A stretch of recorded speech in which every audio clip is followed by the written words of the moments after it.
Hi, this is Bill. I'm going to give you my thoughts about Bitcoin. I made a model for this and I'm going to talk about where I think this is going. Okay, here's a graph of Bitcoin. It's plotted by year on the bottom, by value on the left side here.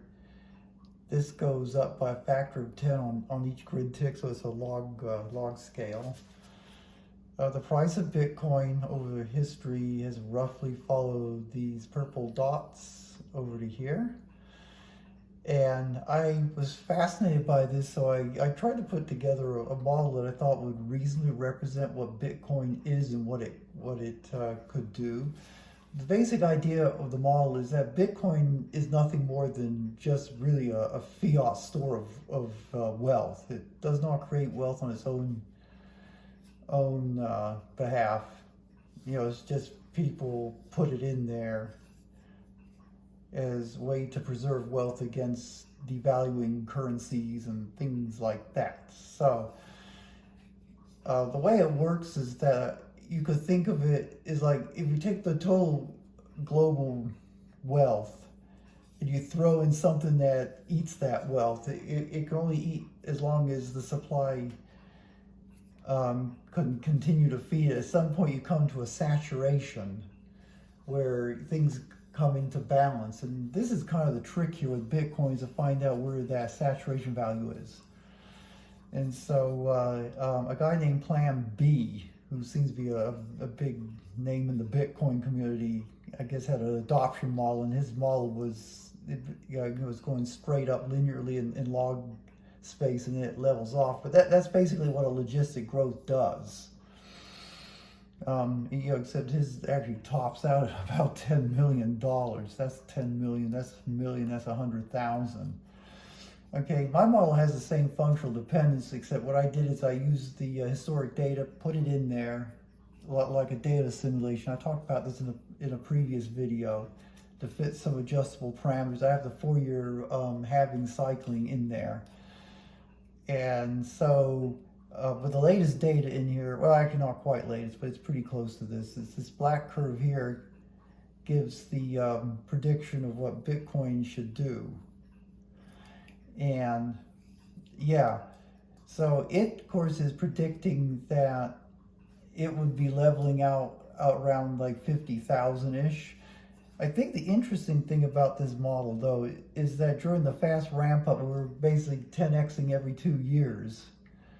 The model and the data seem to both be consistently saying that that's done now. We're definitely moving sideways. I mean, right now, 2025 is here. We're about here. We're almost there. So we're definitely seem to be moving sideways, and the model is actually kind of saying that. And the model actually says that this was going to start around 2021. So we're kind of now 30 years going, yeah, basically 3 years now going into the 4th year going level. What I thought was really interesting, though, is that I thought, okay, let's just put, and I did this in an earlier video, but I just thought I'd show it here. Let's go ahead and stop putting historic data in at 2019, like here. At this point, no new data goes into the model, and we go ahead and fit it and see what it predicts going forward. And that's this red curve down here, which is about half what the current model says with the latest assimilation. But the robust thing this is predicting, which I think is interesting, is this saturation hitting at 2021. And that's even while the growth was still actually 10xing every 2 years. It actually said that was where it was going to saturate. So again, this is a pretty robust conclusion that it seems like Bitcoin is kind of more into a sideways motion pattern now for a while. And so I was talking to a guy at the park yesterday when I was training, and he owns quite a bit of Bitcoin. He's a very strong Bitcoin advocate, but even he, and I've shown him this model and stuff, but anyway, even he is saying that, yeah, if it's about this price this time next year, he's going to reevaluate his Bitcoin position. Now, because of the 4-year cycling, Bitcoin tends to go into a 3-year bull run and then a 1-year bear run. Yeah, the peak of this current bull run period would be around 2025, halfway through 2025. So,